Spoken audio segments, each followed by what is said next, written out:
Welcome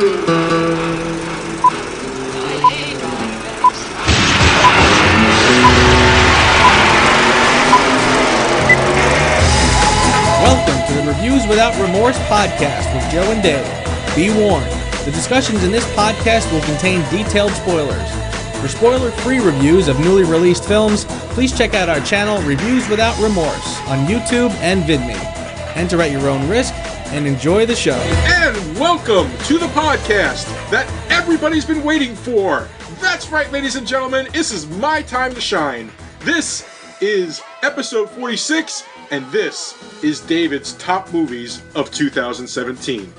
The David Hour. The David Hour, hopefully an hour. And along with the ride, of course, the impeccable taste of Mr. Joe. I'll take that. Thank you, sir. So yes, I'm full disclosure, this list evolved right up until this past weekend. Okay, I kept going back and forth, and I watched a couple of things, I rewatched a couple of things to try to get a feel and everything like that, and I really only locked this down, I'd say, probably yesterday.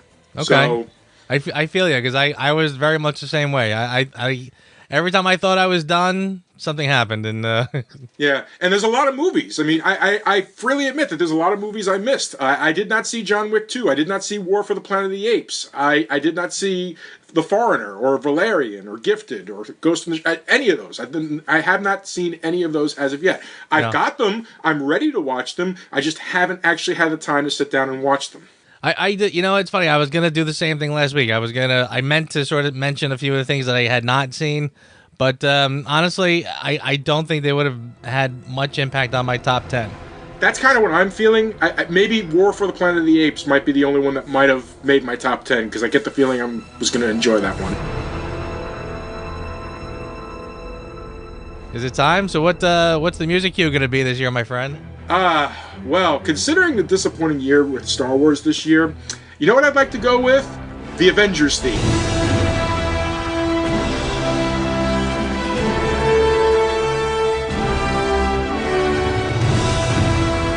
There we go. The Alan Silvestri Avengers theme. Da, da, da, da, da, da, da, da. Awesome. Love it. All right, I like it. Are we doing 3 stinkers this year? Yeah, I've got 3 stinkers, 3 so closes, and then my top 10. Beauty. I love it. Okay. Yep. All right, so let's get these 16 movies out and about. Dave's top 10 for 2017. Bring it on. All right, the first runner-up, the Lego Batman movie. Always bet on black. Batman, what are you doing? You're completely outnumbered here. Are you nuts? You want to get nuts? Come on, let's get nuts. I knew, I said last week, I knew you were going to... I'm actually surprised it's not in your top 10, to be honest with you, but I knew it was going to show up somehow. That just goes to show you just how strong I feel about the rest of the list. Because I really love this movie. I mean, is it a perfect Batman movie? No. Is it better than what we got? Yes. Right. But it's entertaining, and it's fun. And I'm sorry, Will Arnett just kind of owns the voice of Batman right now in that same way that I used to take the guy who did the Batman animated series. Kevin Conroy. Kevin Conroy. Holy smokes, I am getting old. I only know that from you, so don't feel bad. But that's the point. I should know that. but yes, he kind of owns it right now. My kid loves it. My kid is like a huge Will Arnett fan. He's like, what else has Will Arnett done? I'm like, nothing I can show you. The guy just has this just amazingly velvet voice. So when he's doing Batman, and when he breaks into the Batman song, it's just kind of like, who's the darkest night? Batman, come on. It just fills me with Who so never much misses glee. leg day? Batman, I've got 9 abs.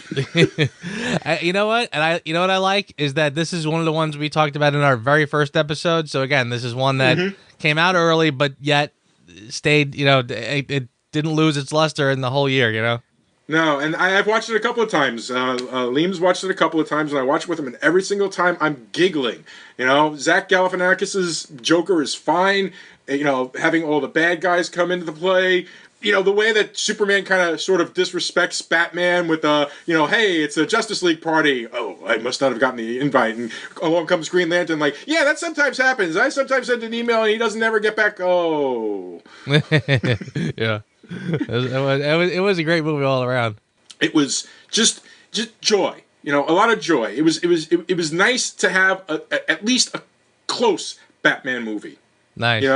As compared to what else we've got. I mean, with the exception of the other animated stuff that's coming out this year. And it also gave my son a curiosity to try lobster thermidor. Okay. There's a way to get him to try new things. Yeah, that's actually how it's been. Like it used to be back in the Ratatouille days. It's like, oh, try this, oh, try that. Oh, I want to try, to this day, he still eats French fries like from an episode of Teen Titans Go when they would go out and get crazy fries. Yeah, he eats them the same way, kind of like just plays them around in front of his face and punches them and stuff like that. So yeah, so the fact that he's going for some lobster thermidor, I'm down with that. Alrighty, I like it. Next, we got Atomic Blonde. He had an atomic bomb of information. Find out who's hunting our operatives and trust no one. Oh, okay. All right. I was floored by this movie. Right? Floored. I just was like, at first it was like, okay, this is going to be the typical, girl power and so on and so forth and set in the 80s. And it's like from the first moment where they're chasing the guy around Russia and he gets hit by the car and he gets shot in the head and stuff like that. It's like, okay, this looks intriguing. And it just grew. And it went in a direction I didn't actually expect it to go. I thought for sure that the James McAvoy character was like the turncoat. I really believe that. This is how well constructed this movie is. Yeah. Is that it kept you really guessing until the end. It's a Cold War drama, like literally at the end of the Cold War, like probably like maybe 10 minutes after the movie ended, I think, or something like that. I'm not 100% sure. The Berlin Wall came down, which kind of sucks because then I kind of feel like that having it in that time frame is like the perfect time frame to set those type of characterizations in. Charlize Theron just. I mean, God, this woman is like my age. She's like a little bit younger than me. She's like in her early 40s. And damn if it didn't look like she did most of her frickin' stunts, didn't it? Yeah. I mean, that whole fight scene on the stairwell where she's gotten the guy. They're trying to get the guy out who has the list memorized. Yeah.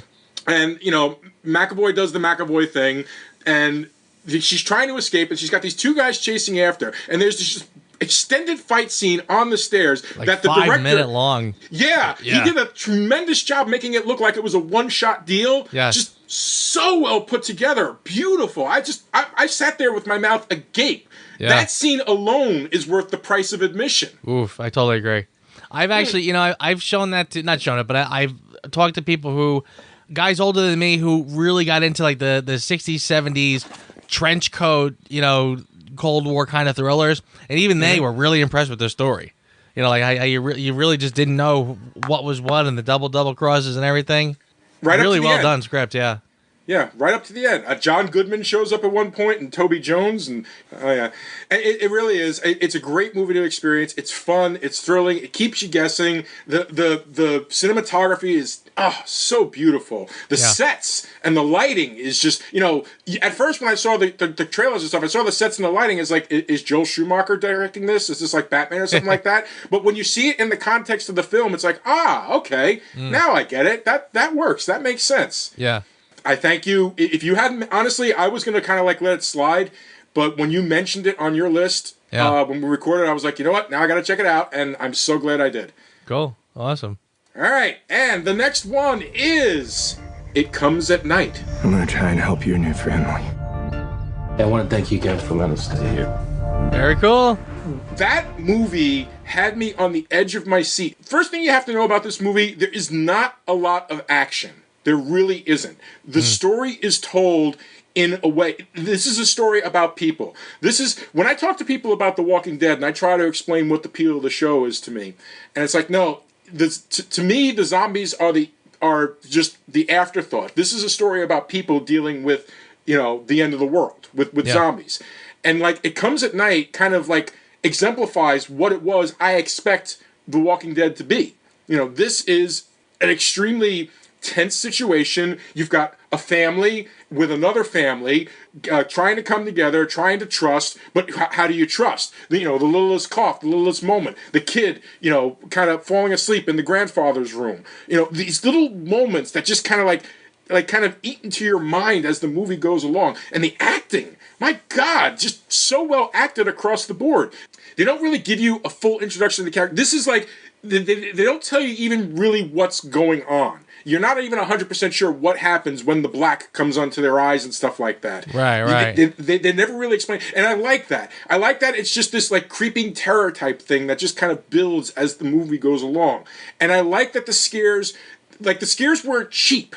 The few scares that actually happened, I didn't feel like they were cheap. I feel like that with the atmosphere and the setting and how they built it up with the characters, I felt like they were earned. I mean, some of the scariest scenes in the movie had nothing to do with like jump scares. Like there's a part, again folks, where this is spoilers, so if you haven't seen the movie, you're gonna have to fast forward or something like that. There's a part in the movie where the son has realized that the son for the other family may be infected. He's not 100% sure, but the folks are like, okay, well we're throwing him out. And here comes this tense scene of nothing more than a bunch of people threatening each other. Just threatening each other. Just the other family just wants to leave with half the food. The other family is like, that's not going to happen. It's like a little gunfight at the Old Tig Corral on the stairs of the frickin' house. Right, yeah. I was just like, my heart was racing in my chest just watching that entire scene. Yeah. I was like, oh my God. And then the way it ended, oh my, just, God, devastating. Totally, and you're right too, and you can understand each person's motivation because again, all anyone wants to do is protect their own family. Right. So you never have a problem with the motivation, and you understand why everyone is as serious as they are. So that you're right, that standoff is just that much more intense. You know, Joe, the main actor Joel Edgerton, the first movie he was in was Star Wars. He was in Attack of the Clones and Return of the Sith. He was the young Uncle Owen. Oh, okay. Gotcha. Yeah. Okay? And most recently, he plays the orc in Bright. This guy's going places. Yeah. I mean, seriously, Joe Edgerton, keep an eye out for him. If you haven't already, this guy, he's got some amazing chops. And, you know, the acting in this movie really sells the movie more than anything else. Totally. Brilliantly done. Brilliantly done. I was very, very impressed. My original also ran list was a little bit longer. I cut it down to 3, and I actually changed it a couple of times before I finally settled on these guys. Yeah, it was a good year. I had the same problem. My problem was just too many movies. It was a lot of good stuff to choose from. Agreed. All right, let's get it started. Number 10. Blade Runner 2049. Every civilization was built off the back of a disposable workforce. But I can only make so many. Wow. Are you? Oh, listen. I'm surprised, but I'm not stunned. You run. Okay. But just color me surprised. Okay. I knew that was the one that was going to get you. Yeah. I got to rewatch it. And I said to myself, okay, my problem with the movie, I even re-listened to the podcast, and I realized that the majority of my problem with the movie is the pregnant replicants. Mm-hmm. Okay? That's my biggest problem with the movie. And I gave another rewatch to Blade Runner, the first one, and I said, okay, you know what? Maybe the problem is me. Maybe the problem is in my mind, I had set an expectation as to what a replicant was that it really isn't. Because they never really say exactly what a replicant is. And then I thought about the scene where, you know, the replicant kind of drops down from the sack and is on the ground like a cow, like a newborn cow and stuff like that. Right. And I said to myself, well, maybe what a replicant really is kind of like this different type of form of cloning. It's like, okay, so you know what? If it's something like that, let me go into 2049 with that mindset instead and see if it makes a difference. Yeah. And it did.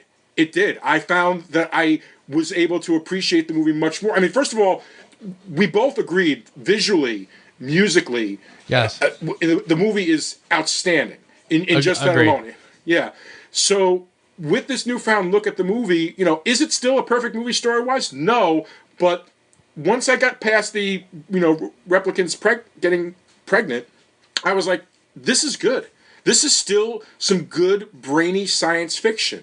And I kind of felt a little ashamed of myself that I just dismissed it immediately because I just couldn't get past this one little thing. Yeah. If me letting go of that one little thing made it that much more enjoyable. I got the motivations of everybody a lot better now. And, I got now just the importance of Rachel and the importance of that scene. I mean, okay, the scene still looks kind of dicey, with the way that they de-aged the actress, or the CG to make her look like Rachel and stuff, still looks a little dicey, but it kind of meant a little more to me.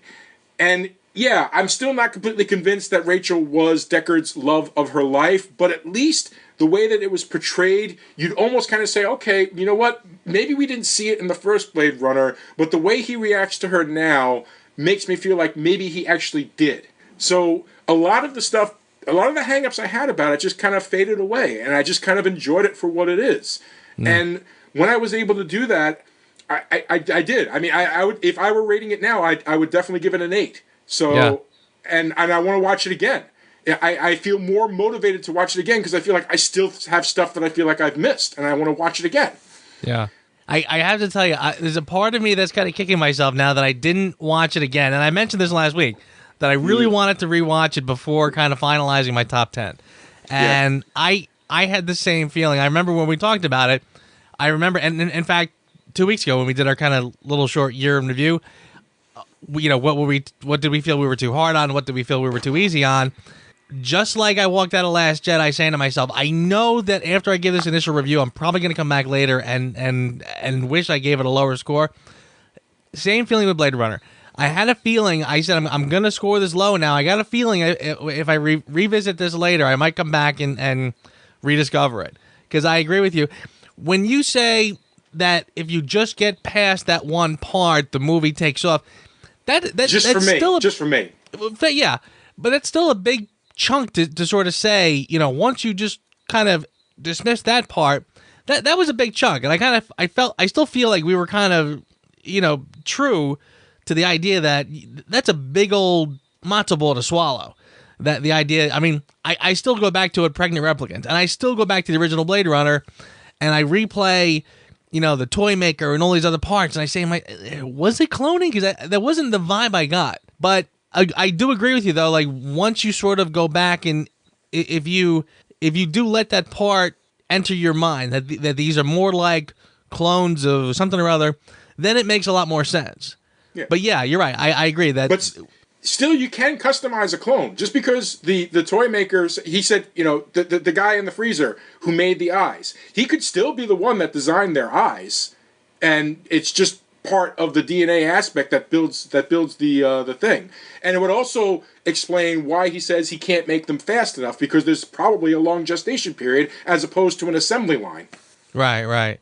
Yeah, no, I totally agree that there is absolutely positively a smart, solid movie there that we kind of couldn't quite get I couldn't quite get my hands around, and I'm almost jealous of you that I didn't get a chance to rewatch it like you did. I think that you're absolutely right. I'm going to sit through it again, and at some point we're going to talk about it again, even if it's briefly. I think so. Yeah. Well, it's available for you. You know that. Yeah, no, I will definitely check it out.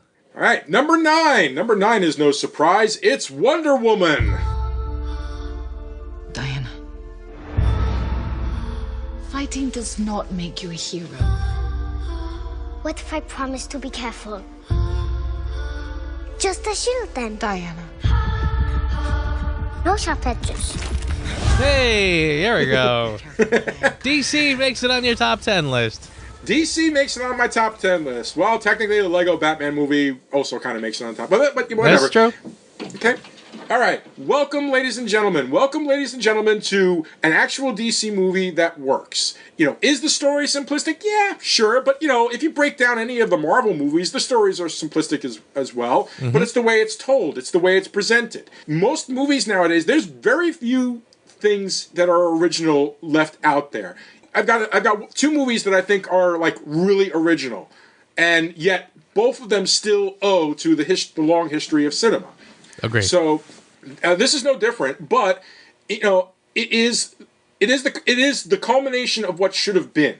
Okay, with the Zack Snyder movies. Patty Jenkins came in and she understood this character. She understood this character and she understood how to make Gal Gadot even stronger with this character. Okay, she got a great cast with Chris Pine as Steve Trevor, and they managed to build a world. I mean, even to the point that I almost can forgive the stiff upper lip British man is actually Ares, and the really bad CGI muscles they put him on later on in the movie. I can almost forgive that. But the bottom line is it was fun. It was inspiring. It was wonderful. That moment where she just threw off her cloak and stepped up that ladder in no man's land and just showed what Wonder Woman truly is. Like, this is Diana of Themyscira, the Wonder Woman. This is her. Yeah. And God, just so inspiring, so beautifully shot. It empowered without it empowered without like belittling. Okay, it's like this is a beautiful woman who can kick ass, but it didn't take it for granted. It didn't like linger on cheesecake shots or anything like that. It respected the character and let the character speak for itself in all ways. Right, I agree, and didn't, like you said, didn't need to belittle its male characters in order to make its point. Last Jedi, but God bless you. Seriously, just smart, deft filmmaking. Some of the best filmmaking that's come out of this year. A well-told story. Still managed to bookend itself in the beginning and the end with the current DC universe as it was, and in a way that didn't feel patronizing and didn't feel tacked on. There's a lot. I mean, I wish I had gotten the chance to see the other Wonder Woman movie that came out this year, the one that made your list last week, Professor Marston and his Wonder Woman. It's not out yet, but it'll be coming out soon. But for now, this is the finest movie that the DC Universe has done so far. It's definitely better than Man of Steel, miles better than Batman v Superman, and oh my God, it doesn't deserve to be in the same room as Suicide Squad. Yeah, agreed. And what you said about how it's not, it's completely self-contained. You know, like you said, the beginning and the end, just as little nods to the bigger universe, that's almost like an Easter egg. You know, if you don't have to see anything else for this to work. Which is how it's supposed to be when you're world building. Exactly, you tell your own contained story. You don't sit there throughout the entire movie and be like, huh? Right. Completely great. Oh, yeah, this is a terrific one. All right. And number 8, Get Out. Rose, we gotta go. Is everything okay? Rose, the keys. Just get the keys. I don't know where they are. Rose? Okay. I enjoyed this movie more than I could possibly explain to you. All right. Yes, the subject matter is touchy and it's racism and stuff like that. I get that. I don't give a crap about the politics. I enjoyed the mechanics of this movie. This was not only a well-written movie, but a well-shot movie, well-acted movie. Okay, from the beginning, I walked into this movie really not knowing what's going on. I just knew that it was kind of an allegorical racism horror movie. That's all I knew about it when I walked in. Yeah, and honestly, that's the best way to walk into it. Had no idea what the hell was going on with that thing in the beginning, with the guy walking the streets and the weird night guy just kind of grabs him. Yeah. And then it just kind of goes from there. You know, the guy, his girl, they're going to go meet his parents. They're just driving up to meet his parents. They accidentally hit a deer. Cop comes along. It's like, can I get some ideas? Like, he wasn't driving. That's one of my favorite things right there in the movie. One of my favorite things right there in the movie. Because here it is, when you first see the movie, that scene is, you know, dude, stop being a racist dick. He wasn't driving. He doesn't have to show you his ID. Right. But when the movie's over, you realize that's her trying to make sure there's not a paper trail that the guy was up here. Yeah. True, yeah. No, yeah, very smart movie. And I'll tell you, you're absolutely right, too. And, you know, the part about the racism, it's funny because, again, like I mentioned last week when I heard, like, it was a horror movie that had something to do with racism, I was kind of like, ugh. And it wasn't the kind of racism where it's like, you know, white people bad, boo. It was more like the kind of racism like when you used to watch, I'm going to show my age here for sure. Get off my lawn. It was more like when you used to watch All in the Family and used to laugh along with Lionel at the awkward white people. Trying not to be racist, you know. So I didn't really take it as like you know like an in your face kind of, you know. It was good. It was well done. And I enjoyed how he did it. Jimmy the Greek would have loved this movie. I don't know where Jordan Peele First of all, this is how I look when I'm keeping my mouth shut. Jordan Peele is the writer and the director, and for people who do not know, he is half of the team Key and Peele, who had a TV show on Comedy Central, a great sketch comedy show on Comedy Central for a couple of years. Really, really funny guy. I would never have expected this type of movie with such insight, with such really deft directing, just like bits of setup that pay off later. God, I mean, down to the freaking guy, he's trapped down in the basement and they're trying to like break his mind and stuff like that, and he picks cotton from the chair to put in his ears to stop it. Right, yeah. I mean, like little touches like that are just like, oh my God. Yeah. I seriously highly recommend this movie. I really enjoyed it very, very much. I've seen it twice now, and both times it's just like, man, what a well-layered movie. What a well-put-together movie. Yeah. You know, you will either like it or hate it. That doesn't matter. There are going to be movies on this list that I put here because maybe they weren't like the greatest story ever told, but there are a lot of other reasons why I like them. And, you know, is Get Out like an original story? No, it's basically a horror movie, but it's told so well. All right, that brings me to number 7. Number 7, Thor Ragnarok! Hela, the goddess of death, has invaded Asgard. Oh, I've missed this. And you and I had a fight recently. Did I win? No, I won, easily. Doesn't sound right. Well, that's true.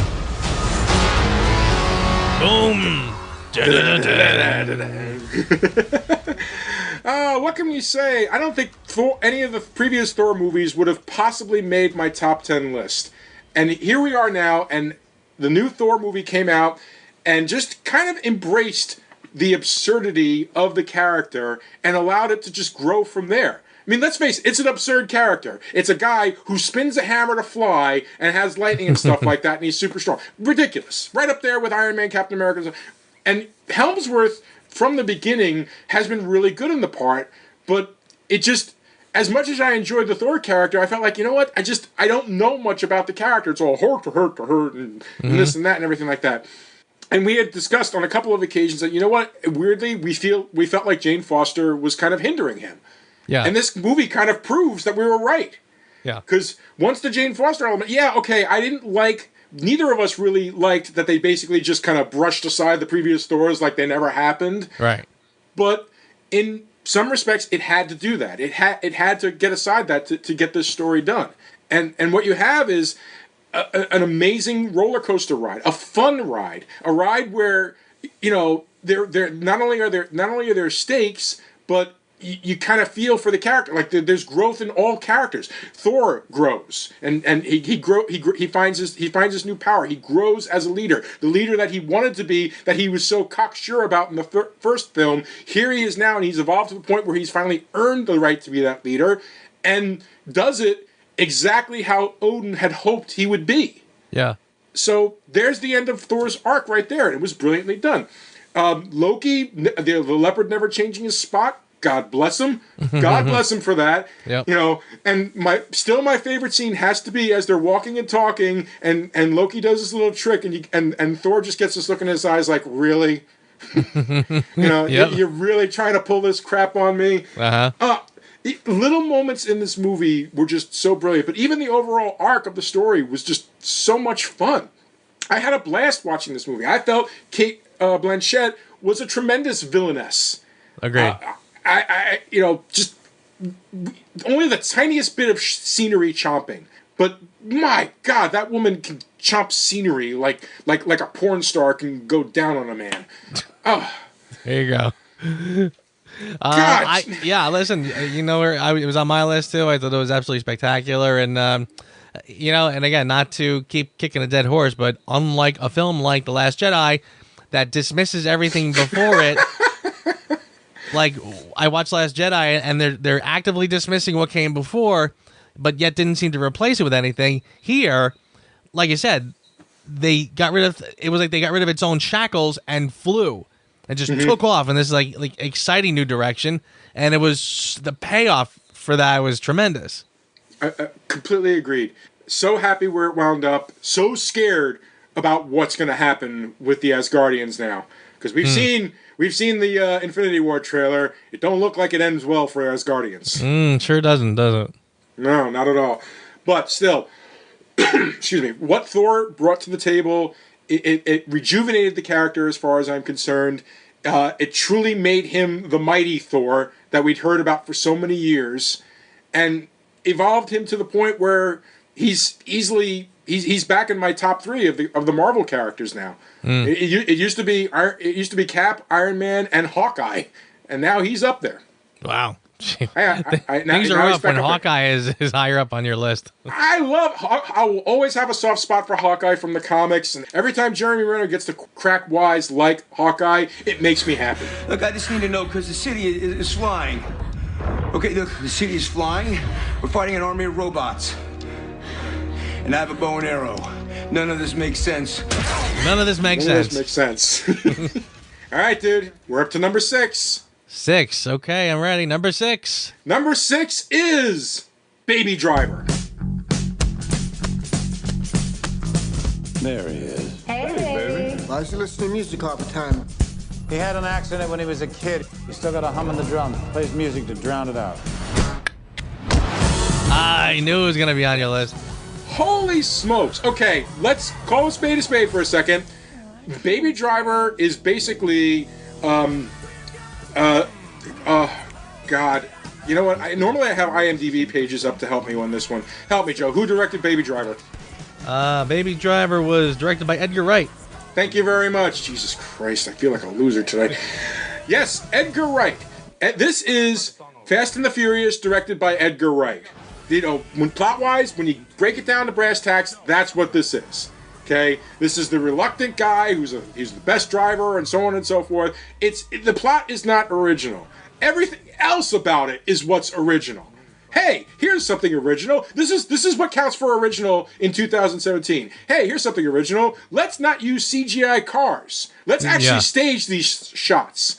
Let's have a chase scene and a gunfight that goes in sync with a song that's playing in the background. Right.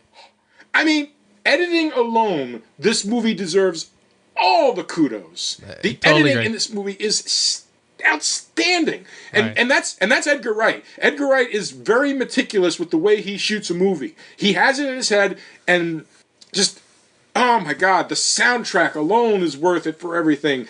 It's well acted. It's not the greatest acted movie, I will admit that, but it's well acted. Jamie Foxx truly is. This is like the most menacing Jamie Foxx has ever been in his career. Agreed. I really felt, damn, that guy is scary. And then you think, oh my God, you think that guy's scary. John Hamm steps up to the plate after his girlfriend gets killed, and I'm like, holy shnikes. Which you were not expecting either. No, you weren't, because he was just so genial and cordial to Baby. Yeah, right. I like the. You thought Jamie Foxx was going to be the bad guy to end all bad guys, and John Hamm seemed to be the guy that was sort of in Baby's corner. Yeah. Then the big turnaround happens, and now John Hamm is the guy who's out for revenge, and you didn't really see that coming. I thought that was pretty well played. Oh, God, they shot it in Atlanta. It's just so beautifully filmed, so kinetic, really kinetic. My God, there's a scene where right in the beginning, the first bank job is done, and it's Baby walking from the meeting place to get coffee and then go back with Harlem Shuffle playing. That scene alone is just so brilliantly done. He comes out of the building and he's dancing along to Harlem Shuffle, and every once in a while he'll pass a piece of graffiti that's like giving the lyrics to the song as he's going along. Yes, yeah. You know? And all done in one take. God, like I said, this is not the most original movie, and I've said that there's going to be a couple that aren't really original, but that's okay. Mm-hmm. This is truly, it's the pinnacle of what a car chase movie can be. Yes. To me, it's the pinnacle of what in 2018 what a car chase / heist movie can be, because it relied on its actors, it relied on physical effects. And most of the step of the way, my God, that scene where in the first chase where he does the double swerve around the two freaking cars. Yeah. and you say to yourself, you know, people take that for granted because, like, in Fast and the Furious, like they can freaking jump a car through a building, through two buildings that are across from each other. Okay, because you know CGI. And it's like, and God, he's like, no. Edgar Wright is like, no. We're gonna make people believe this, and he does, and he does it convincingly. Seen it 3 times now. It still gets me every time. All right, dude, it's the top 5. Top 5 now. Dave's top 5 for the year. All right, here we Number go. 5. Number 5. Dunkirk. The enemy tanks have stopped. Why? Why waste precious tanks when they can pick us off from the air like a fish in a barrel?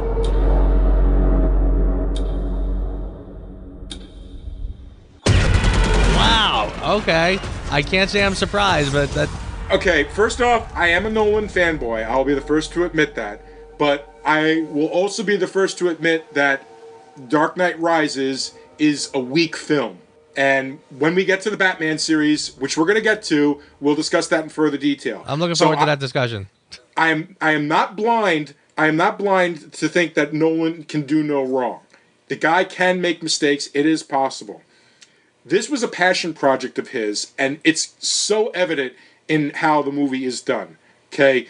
There were little elements about this movie that I really enjoyed on top of the entire... First of all, it's based on a true story, and he tried to keep it as close to the ground as possible. Second of all, he really didn't want to rely... He's not a guy that... He's a guy that utilizes special effects. He doesn't rely on them. And it makes a difference in that type of filmmaking. And he wants to tell a story about people more than anything else. And it's just amazing to watch as this movie evolves. I mean, you basically meet your protagonist right in the beginning. And honestly, this is another thing that I kind of enjoyed about the movie. I don't even remember the protagonist's name, because I think he says it like once throughout the entire movie. It's funny you say that, because I don't think they do either. If they do, I didn't catch it either, and I specifically remember that they don't seem to do that. Yep. A lot of the characters don't really get names. You know, I mean, Kenneth Branagh gets a name. The only one I remember after I watched it, and I watched it twice. The only name that stuck in my head was the kid who falls down in the boat and hits his head. George. Yeah, because they keep asking how he's doing. But other than that, you're absolutely right. It just seemed like everyone else was very nameless, and I felt like that was intentional. Oh, it was. I liked that it was nameless. I like that we didn't really know who these people were, because it wasn't really about an individual. It was about everything. And so beautifully shot. Such an amazing little piece of history, moving. The fact that we never even actually see a German throughout the entire movie is impressive to me. How you feel like a gauntlet closing around these people, and yet you didn't see a single German soldier until like the end, when the pilot crashes and they surround him. That's it. That's the only Germans you see in the entire movie. I just thought that was a brilliant way to handle it. I mean, just they made the mood and the atmosphere more terrifying than actually showing the troops. When there's that scene where they're hiding out in the boat waiting for high tide, and the Germans are just taking pot shots at the boat, and then they're just like starting to shoot the boat like crazy. I was on the edge of my damn seat. I really was like, holy frack, what the hell? I agree with you. You know, I think the only reason that this didn't get on my list, and I think that as much as I marveled at the technical genius of it, and we mentioned last week, we talked about the music, how the music worked with it, and there was that feeling, like you're the one who said it, the music was like a ticking clock or a heartbeat. Yeah. And I mean, it really kind of gave you this unnerving feeling. But I think the lack of the personal, like, again, we don't know any of the people, and there's a main character, and even the main character, like, he's, as much as we sympathize with him, he also sort of comes off as a bit of a weasel, because he grabs the body to sneak on, and he's trying to get ahead in line, and he's trying to do this, trying to do that. And again, you don't blame him in any way, shape, or form. No, but again, it's not the typical war movie where you have a protagonist that you latch onto and you sort of go through it with. You know what I'm saying? So it was. I kind of felt like it was also an impersonal war movie. But you know what? Sometimes, considering the stakes, I didn't have a problem with that. I felt that actually added to the movie. Like you said, I mean, it's not a mistake that most of these guys are nameless faces. So yeah, I agree with you there. All right, number 4. Spider-Man Homecoming. Peter, what is going on? I'm really sorry. I'm so busy. I'm slammed. Don't mess with me, because I will kill you and everybody you love. Of course. Beautiful. Of course, welcome back to Marvel's Spider-Man, real Spider-Man, with his own web shooters that he designed himself, and he shoots himself. You know, I know you're not a big fan of the costume. I didn't have a problem with the costume. My feeling is this: when Infinity War is over with, Peter should be able to be just on his own and not need Tony Stark anymore. And that's fine. In the context of how Peter came into the life of the Avengers and stuff like that, I'm okay with the costume. I know it's not your big thing, but I'm okay with it. Mm-hmm. That aside, if you get past the costume aside, everything else about this movie is just brilliant. All right? Setting it in high school again. Actually having kids that are high school age, or at least close to high school age, playing these parts helps the movie tremendously. Sells each of their parts. Michael Keaton as Adrian Toomes. Okay? Holy smokes. Right. Holy smokes. In my life, when I said to myself, the Vulture, well, you know, I don't know how terrifying the Vulture could be. Oh, they got Michael Keaton? Oh, he's going to be scary as hell. And damn it if he didn't prove me right. Damn it if he didn't prove me right. Has to be the best Marvel villain so far, I think. I really do think so. I would agree with that. Completely agree with that. Love that they didn't kill him off. That was a huge thing with me. You know, that with the previous Spider-Man movies. Yeah. And just, God, so menacing in such subtle ways. There's a subtlety to menacing that just Keaton gets and just, like, exudes. Like, I mean, as much as I know we've talked about it before, and I said it was, like, literally 5 seconds before the reveal when it clicked into my mind that, oh my God, Toomes is Liz's father. Mm-hmm. And then the door opened. Yeah. Okay? Now, it still shocked me. And I can tell you that every single person that was in the audience with me all went, Yeah. Same here. So that just tells you how brilliant it is. And the best part is, like, the confusion of the moment. Because I think most of the audience members are like, oh my God, he's kidnapped Liz. And then it's, like, slowly revealed, wait a second. So well done. Yeah. So, I mean, in the hands of some directors, that could have been like, you know, like the stinger shot where the camera just zooms in on Keaton's face, like, ha-ha, and they just let it play out as just, no, this is just a kid picking up his date. You know, who cares if, you know, he's just happens to be the bad guy that tried to kill Peter twice now. Yeah. No, I totally, listen, it was a fantastic film. You mentioned the costume. I think it was more the tech that I kind of had an issue with, but even still... with the context of the film, it worked. So I got it, and I agree with you that going forward, Peter Parker's probably going to be his own man and will not need to rely on Stark or the Avengers or anything else. So yeah, I think he's really going to. I mean, the fact that this is just the beginning of his character is tremendous, and I think he's absolutely going to come into his own in future episodes. 100%. And by the way, the drive to the homecoming dance. Maybe one of my favorite scenes ever done in any movie ever. Right. Like the maybe the greatest verbal sword fight between hero and villain that I've seen in a long time. Yes.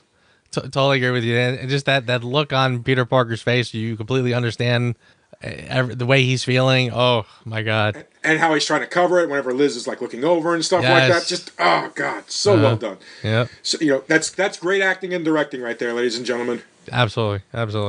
And we've hit the top 3. The top 3, and I am going to venture a guess. I'm already hedging my bets. I think I know what all 3 of them are going to be, but I will let you continue, my friend. Number 3. Guardians of the Galaxy Volume 2. There it is. If I touch someone, I can feel their feelings. You feel love. Yeah, I guess, I feel a general unselfish love for just about everybody. No, sexual love. No, I don't. For her. No. See, you just told everyone your deepest, darkest secret. Dude, come on. I think you're overreacting a little bit. You must be so embarrassed. Do me. You know what's funny? When I first walked out of Guardians of the Galaxy Volume 2, I had some issues. I had issues with, like, you know, Rocket and Peter being on each other's throats and everything like that. I even said it in the original review. But I've seen it a couple of times since then, and God darn it, that movie just has heart. It has serious heart, and it just kind of, like, gets into your body in a way that I can't really fathom. I mean, these are like, we've talked a couple of times about, hey, these are the A-list Marvel characters. The Guardians of the Galaxy are pretty much the Z-list characters. And they have this amazing appeal. And this is James Gunn. We've got great actors there, don't get me wrong. But put this all on James Gunn. The man from the first movie knew who he wanted Peter's father to be. It's not the way Peter's father was in the comics, but that's okay. He knew who he wanted to be. And hey, ladies and gentlemen, having a plan as to who the parentage of your main character, so that when it's hinted about in the first movie and you pay it off in the second movie, how novel. Yeah, how There's novel. an idea. Don't you two work for the same company? And God bless Kurt Russell as Ego. Yes. Just so, he just that charm, and that wonderfulness. And when he turns really bad, he just seems scary as hell. Yeah. Nailed it. And Michael Rooker, his little, there was the Mary Poppins that I really appreciated this year. Not that other Mary Poppins. I'm Mary Poppins, y'all. I'm Mary Poppins, y'all. It's possible that my own issues with my dad, that scene with Yondu and Peter at the end, probably added to it. But I've seen the movie 3 times now, and when it happens, it still gets me each time. Yeah. I totally hear you. Like I said last week, it was a terrific film. And you're right. Guardians. I remember I think the only one I even knew of was Rocket Raccoon. And he was just out there with like Howard the Duck, where like I knew of these characters way back when, but I was busy reading Spider-Man and the Avengers, and I could care less about that crazy stuff that's going on in the peripherals. So yeah, you're right. When they brought them in, I was like, oh my God, they're nuts, they're crazy. But boy, did it pay off! And it really helps when you have a director who believes in the characters. Yeah. Okay, and understands that maybe you can't translate everything from the original characters, but you can get the spirit of the characters if you have a good idea and great actors in their parts. Right. And Guardians of the Galaxy is the movie that shouldn't be in my top 3, but there it is. Yeah. And that's just how good it is, and how fun it is, and how heartfelt it is. That you can feel that, like when Ego says, I put the cancer in her brain, and I'm sitting there, and I was even surprised. It's like I suspected it, but as he said it, his casual way of saying it, he's almost like it killed me to have to kill her. It's like what? And just watching Peter's reaction, it felt so. It absolutely all made sense for the character to just immediately shoot his own father. Yeah. I completely agree with you. It was absolutely. There were so many tremendous heartfelt moments in this film. That everything had to do with love and family and everything. It just really loyalty. And it wasn't hollow. It wasn't hollowed. It wasn't done hollow. Sometimes they talk about family, like the Fast and the Furious movies. Oh, we're a family. It's like, no, this is a family, guys. Right. Yeah. No, this was this was everything. It really did, like you said. This got you in the feels more than most of the movies I saw this year. Agreed. All right, dude. Number 2. Like I said, I got my bets. My wagers going on in my head. Number 2.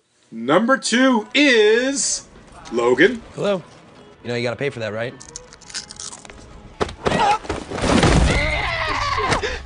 Not okay. Wow. Okay. All right.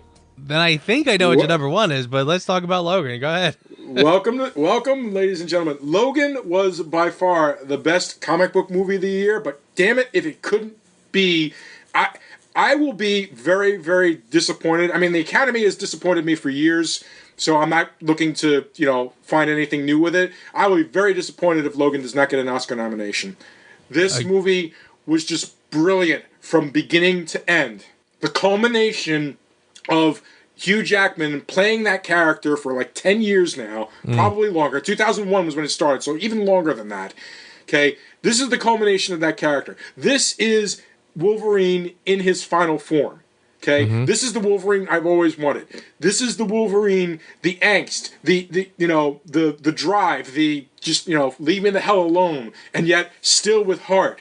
and him, God, Hugh Jackman and Patrick Stewart just knock it the hell out of the park.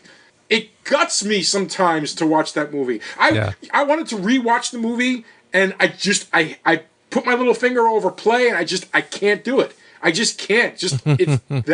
It's that much of a gut punch of a movie. You're right, and it's not one of the ones you can just sort of put on and just sort of play in the background while you're doing the dishes. It's absorbing. It demands your full attention. I totally agree with you.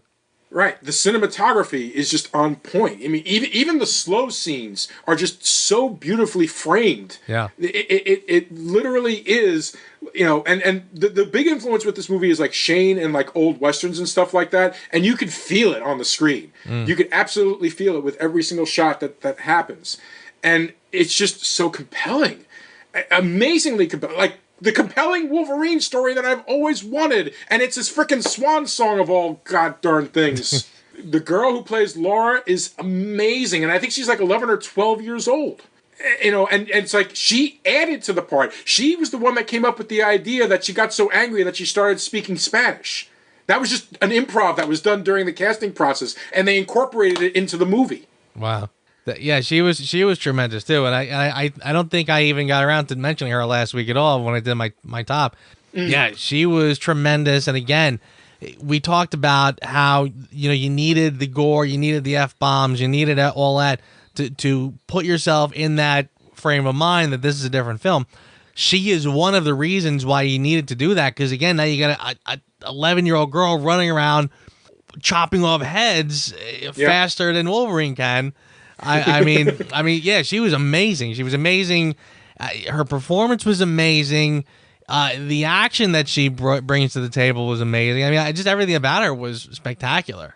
It just good casting across the board, tremendous technical achievement. Just God, I gush, and believe me, I'm sure you know what my number one movie is, and I will tell you that I've vacillated. I must have changed the position between Logan and my number one many, many times before I finally settled. Yeah, I don't blame you. I absolutely don't blame you, because they were, both of them were emotional gut punches, and yeah, I'm with you 100% of the way. I completely agree with what you're saying. All right, man. That brings us to number one. My number one movie of 2017 is Wind River.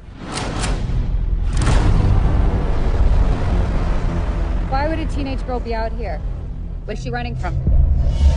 You're looking for clues, but you're missing all the signs. Shouldn't we wait for backup? This isn't the land of backup, Jane. This is a land of you're on your own. Oh my God. Got it. I had a feeling you'd nail it. Yeah. Written and directed by Taylor Sheridan, starring Jeremy Renner and Graham Greene and Elizabeth Olsen. Now, remember not that long ago how we talked about Graham Greene was wasted in Die Hard with a Vengeance? Yes. That he can do so much better than that? Yeah. Ladies and gentlemen, this is the movie that's an example of that. This movie is hard. It is not an easy movie to watch. It's uncomfortable. It's unrelenting. It feels so real. And it's gut-wrenching.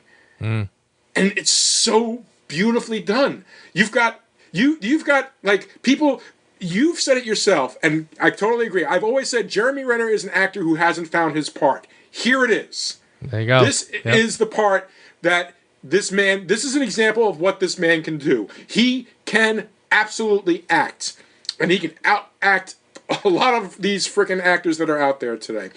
Elizabeth Olsen. I kind of find it funny that, hey, look, it's Hawkeye and Scarlet Witch, and playing completely different characters, but playing compelling characters in such a hard.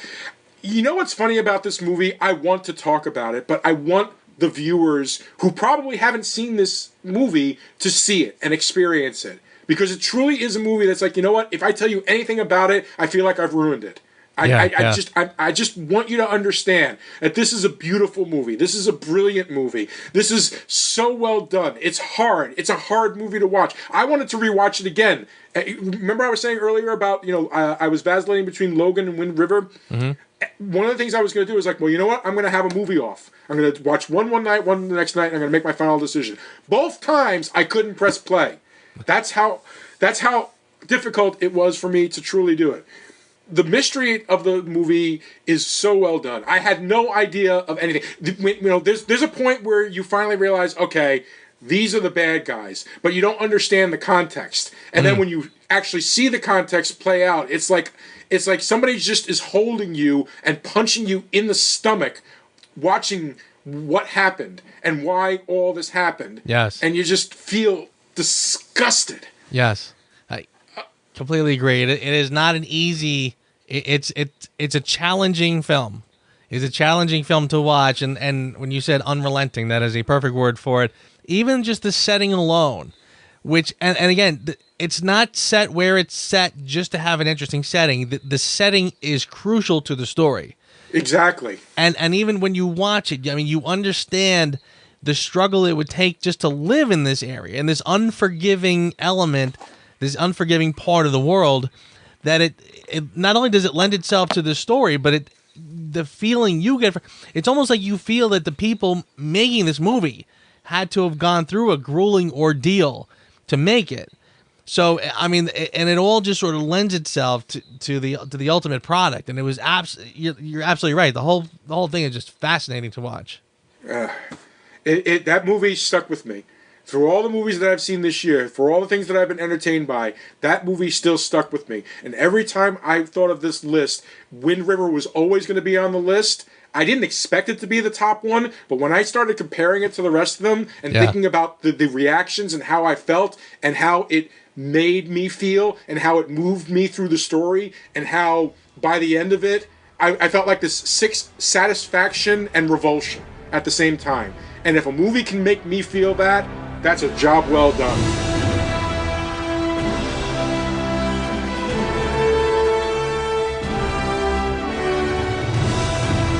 There's not a thing on your list that I can frankly challenge you on, honestly. Thank you, sir. But maybe you'll challenge me in the didn't like department. No, you won't. Yeah, probably not. I do not see myself grabbing my shield and saying, "How dare you!" All right, and my stinkers for How many you got? 2017. I've just got 3. And Hulk. Smash. Number 3 is Transformers. For my world to live, yours must die. Okay, I don't need to say much about it. It's a terrible movie. I knew it was going to be a terrible movie. My disappointment with that movie was that they were going to do the story of Unicron. And as a big Transformers geek, Unicron is kind of like a big deal to me. I really wanted to see a great story of Unicron. And a part of me was crossing my fingers thinking, maybe Michael Bay will do it right this time. God, why am I in such an abusive relationship with this movie? It was terrible. They couldn't even get Unicron right. They changed it a little bit. It's like, okay, because there's been several different stories. Oh, Unicron is Earth. Okay, Unicron is Earth. Fine. That's okay. They've done that a couple of times. Let's see how you... No, that's terrible. That's just... and you know what the funny part is how terrible it is that I can't even tell you why it's so terrible. Because they just say, Earth was known as Unicron. It's like, oh my God, name drop. Well, what does that mean? They never say what it means. Maybe they imply what it means, but they don't say what it means. No, I'm really hopeful that that's it for the Transformers, that maybe somebody who actually loves the characters will actually do a reboot or something like that now. I don't know. Even my son, who was like, he was Transformers nuts, he won't watch the movie. He won't watch it again. He's watched every other movie on the list that I've talked to you about that were superhero related. He will not watch the Transformers movie again. All right. That brings me to my number 2 stinker of the year, and it shouldn't surprise anybody when I say it's Justice League. It's good to see you playing well with others again. Just like a bat. I dig it. Maybe temporary. You didn't like Justice League? I'm so shocked. How do you mess this up?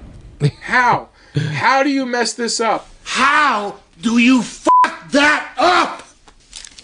You know what? I'm going to tell you how you mess this up. You bloat Batman v Superman. And then, when you realize, oh shoot, we might have gone a little too far with Batman v Superman. You scramble to try to fix the mistakes from Batman v Superman, and then you hobble yourself with a less than 2-hour runtime to try to make more money. Well, that didn't work, did it? Not only did you hobble the movie, not only did you make all these actors look like complete jerks, because they're acting and reacting to stuff that they've acted out earlier and think that this is going to make so much sense later on, and they look like idiots. And by the way, even the 3-hour cut of Batman v Superman is not all there. No, I mean, there are some things that make more sense, but again, that's not a compliment.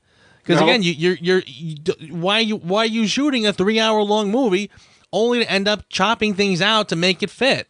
It doesn't make any sense. So yeah, of course, like the fact that they chopped this down to nothing, and again, you're right. They chopped it up what they did and ended up with this lukewarm little leftover stew of just parts.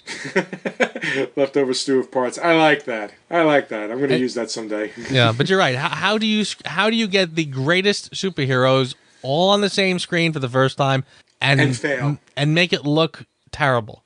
I remember the first trailer. For the first trailer, there's a shot of them when like the door to the to the spaceshipy thing opens and there they all are lined up. Yep. And I'm thinking that's their hero shot. That's like the whole when the Avengers, the big shot around the circle of them standing there all together for the first time, and it's like this great heroic moment. There's them. The door opens. They're all standing there, looking bored, looking like the costumes don't fit right. Pretty much. Looking dark and dismal. Again, like when I say dark, I literally mean not lit correctly. And I'm saying, how do you screw that up? Just like you said. How do you take that shot, that iconic shot, and screw it up? It just was very, very, very, very hard. It was hard to watch. It was like watching my childhood be destroyed. I mean, I know that sounds hyperbole, but it's true. It just really was. You don't have to do a hell of a lot to get the Justice League together. You could have done it better. And I feel bad for Joss Whedon because I'm sure he's going to take his knocks for his part in the whole thing. To this day, the fanboys are saying, get the Zack Snyder cut of the movie. That ain't going to help, kid. Get over it. Because, the Batman v Superman Zack Snyder cut, that didn't help that either. Yeah. Put back miserable Superman. That'll fix it. Yeah, good idea. Make it dark again. Yeah.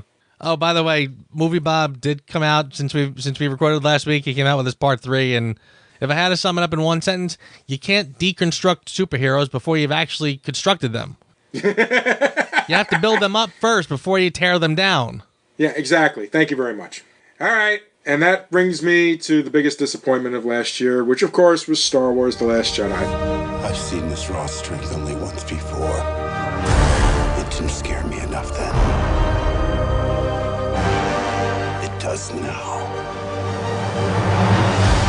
Wow, for some reason, I thought this was going to escape your list, and I had a funny feeling that I was going to be harder on it than you are. I thought you were going to come back and say, I didn't like it, but I didn't hate it as much as Joe did. But I'm a little surprised it's your number one as well. Well, the truth is, Joe, your first statement is absolutely right. I didn't hate it as much as you, but it was a disappointment.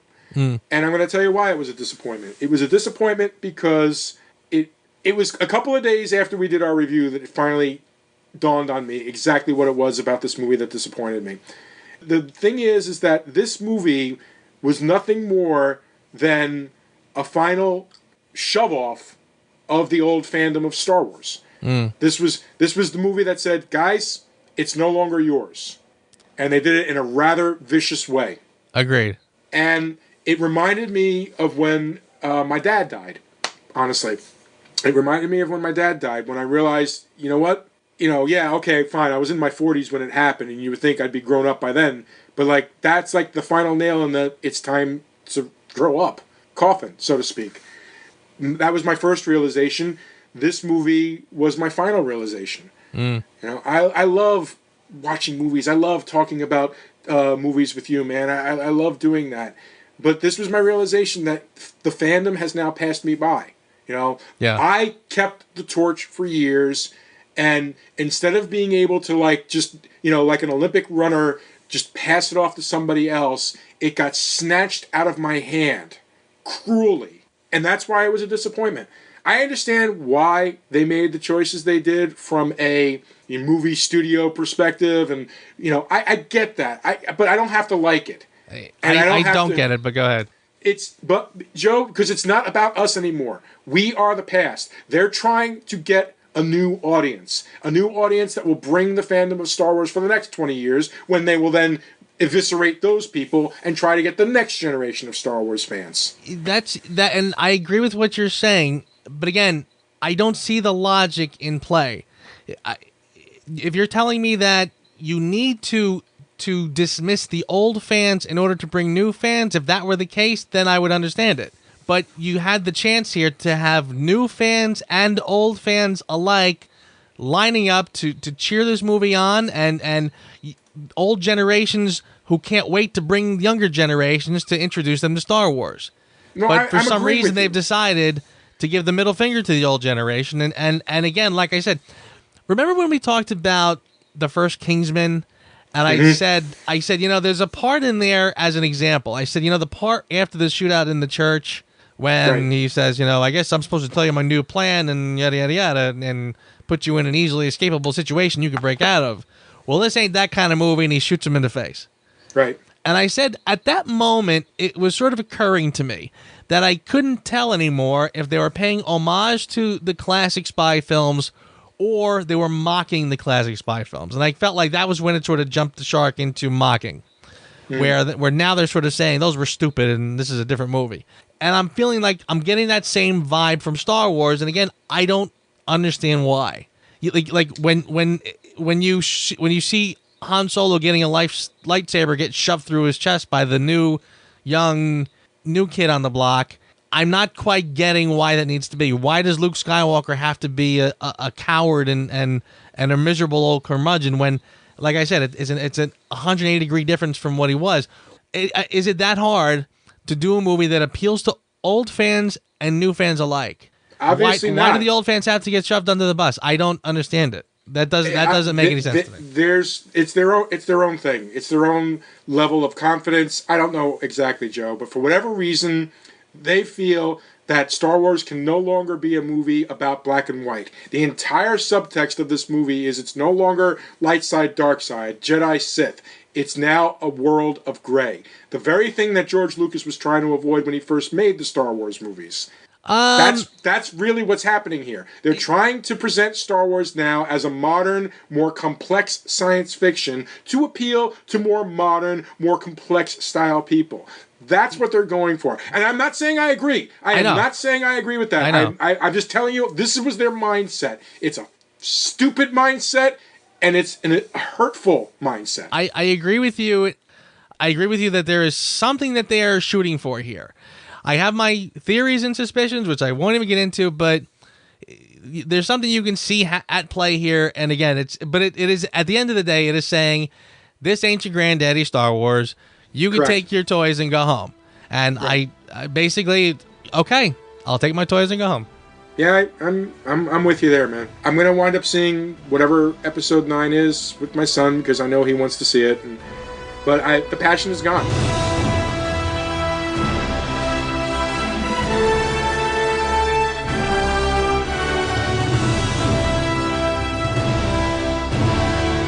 And we're going to end it on that sour note. All right, so next week, ladies and gentlemen, we're going to try to go into a deep dive of Stranger Things 2. But yes, we've got an exciting couple of weeks coming up here. We really, really do. As disappointing as, and believe me, we have given much more ink to The Last Jedi than it truly deserves. Agreed. But, so we're going to move on from that. 2017 is over. 3 cheers to our favorites, Wind River and Logan. Happy New Year. Welcome to a new year of Reviews Without Remorse. Let's get started. Good show, my friend. See you next week. Thanks for listening to the Reviews Without Remorse podcast with Joe and Dave. Join us here every Thursday for a new episode. And be sure to check out the Reviews Without Remorse channel on YouTube and VidMe for spoiler-free reviews of new releases, as well as in-depth discussions of current and classic cinema. If you enjoy this podcast, please consider becoming a patron. You can find our page at patreon.com. As little as $1 a month goes a long way.